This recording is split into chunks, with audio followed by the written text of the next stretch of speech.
E hoje eu decidi revelar tudo o que aconteceu nesses últimos 12 meses que fez eu parar. E principalmente o que fez eu voltar agora aqui pro YouTube. Então, a primeira coisa que aconteceu foi o seguinte.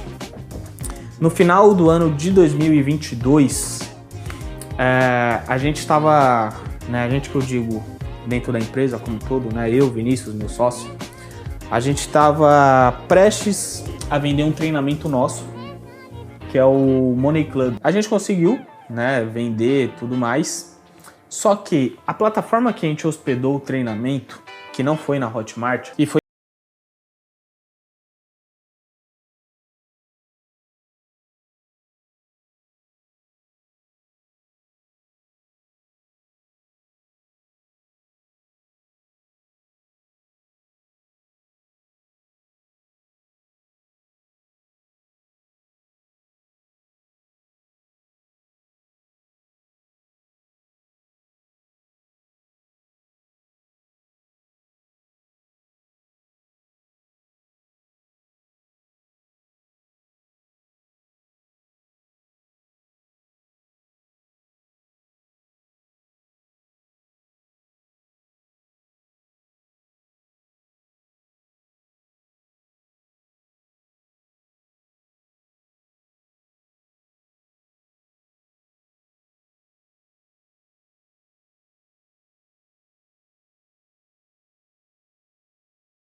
nossa, e era uma pessoa que eu particularmente confiava muito, avaliado em mais de 50 mil reais na época, esses equipamentos. E cara, sendo bem sincero, não foi nem só pela parte financeira, não que isso não tenha um impacto, mas pegou muito em mim em relação a confiar nas pessoas. Então eu acho que o primeiro ensinamento que eu quero trazer aqui para você agora nesse vídeo é: saiba filtrar em quem você vai confiar, em quem você vai trazer para perto de você, para quem você considera, pelo menos, como um amigo. Tá? Porque isso foi um ensinamento muito forte que eu tive naquele momento. E diante disso tudo, né, a gente começou ali 2023 querendo se reerguer, né, apesar que a gente tinha tirado muito dinheiro ali da pessoa física, colocando na empresa. É o seguinte, nunca dependa de uma única fonte de renda. E graças a Deus a gente não dependia só de uma fonte de renda que era de venda de curso, mentoria, e-books e por aí vai. Não, outra linha de receita que a gente tinha aqui no Favelado Investidor era em relação à publicidade.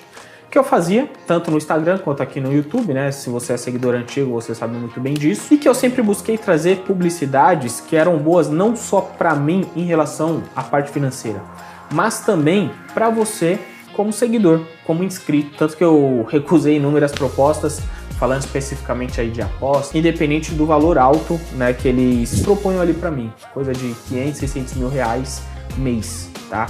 Eu recusei todas, porque eu sempre tive minha ética, minha índole ali, meus princípios em primeiro lugar.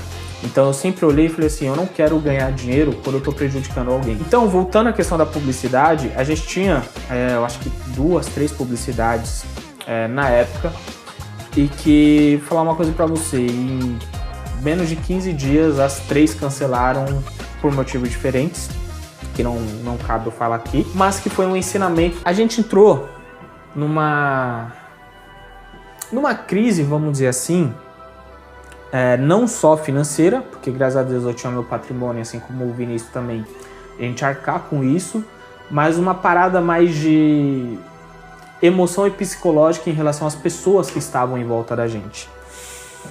E não satisfeito, né, das merdas que estavam acontecendo na época, outra coisa que me abalou muito, e é a primeira vez que eu vou falar isso, nunca, assim, em público, né, nunca falei isso pra ninguém. Em 2022, eu fiquei um ano, aí é uma coisa mais pessoal, fiquei um ano separado, né, no meu último relacionamento. E eu tinha conhecido algumas mulheres, né? Em uma delas eu fiquei... Então eu falei, cara, vai contar isso aí, eu vou... Primeira vez que eu vou contar. E eu tinha saído, né? Tinha conhecido algumas mulheres e tal. Em uma delas eu tinha ficado, acho que 2, 3 vezes. Passou uns 8 meses, alguma coisa assim. Aí eu tinha voltado com a minha ex-namorada. E aí eu já tava morando junto, né? Pô, o relacionamento também, confesso, tava bem difícil, tanto pra mim quanto pra ela, em várias questões. E aí o que pegou? Aí essa menina apareceu na casa da minha mãe, com um bebê nos braços, falando que era meu. Então essa mulher, né, apareceu na casa da minha mãe, que eu não sei até hoje como encontrou o endereço da minha mãe, com o bebê nos braços, falando que era meu.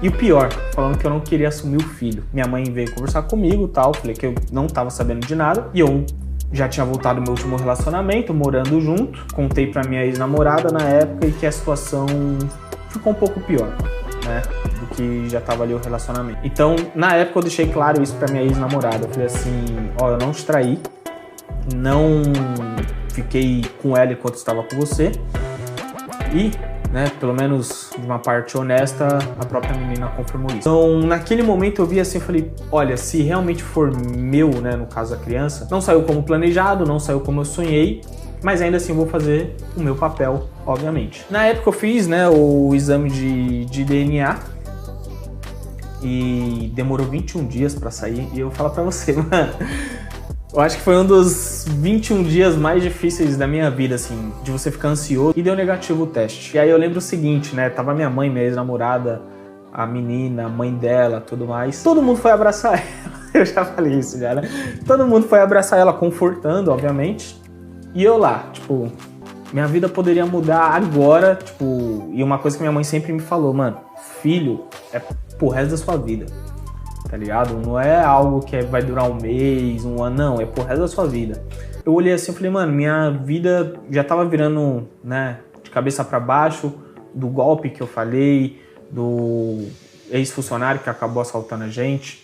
Tive uns problemas lá no escritório também, que a gente tinha na Granja Viana. E aí teve essa questão que foi muito mais particular, não estava envolvendo o negócio. Mas que, né, tira a nossa atenção, traz preocupação e tudo mais. E aí foi quando eu olhei e falei, realmente, em boas partes da nossa vida, é eu por eu mesmo, tá ligado? Então, mano, isso, confesso que me desanimou mais ainda. Porque eu refleti muito sobre, falando assim, mano, eu sou um cara que sempre buscou ajudar os outros, tá ligado? Por que essas coisas estão acontecendo comigo? E aí, quando eu acho que não dava pra piorar, acaba piorando. E aí eu já tô falando, cara, um ano atrás, setembro de 2023. Um ano atrás eu tava numa palestra em Minas Gerais, eu moro em São Paulo. A palestra foi numa sexta-feira, eu lembro isso até hoje. Foi numa sexta-feira. E aí eu fiz a palestra, eu ia voltar no sábado para São Paulo, 11 horas da manhã, que era meu voo. 5 horas da manhã do sábado, minha avó me liga, tipo, gritando assim no telefone, 5 horas da manhã, falando, Murilo, vem buscar sua mãe, porque sua mãe tá tendo um infarto. E...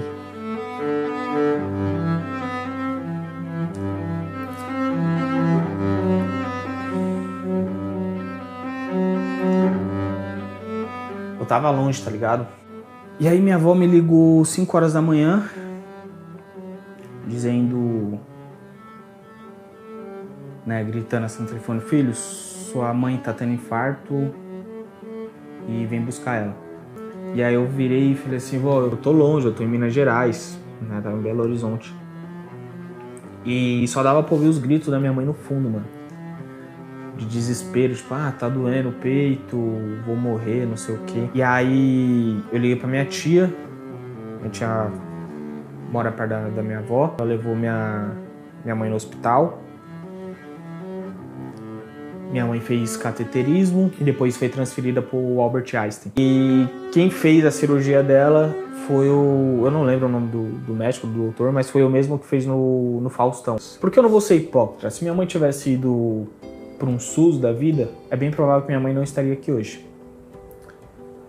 E graças a tudo que eu construí, na internet, ganhando mais dinheiro, educação financeira, gastando menos do que eu ganho, investindo todos os meses que é para multiplicar esse patrimônio, eu consegui proporcionar isso, pelo menos o melhor hospital da América Latina para minha mãe. Por eu ter minha liberdade financeira, eu estava lá presente com ela. Só que eu comecei a receber muitas mensagens, às vezes foi uma mensagem sua, né, que mandou lá no meu Instagram. Murilo, por que você não volta? E eu confesso que eu nunca queria ter saído daqui.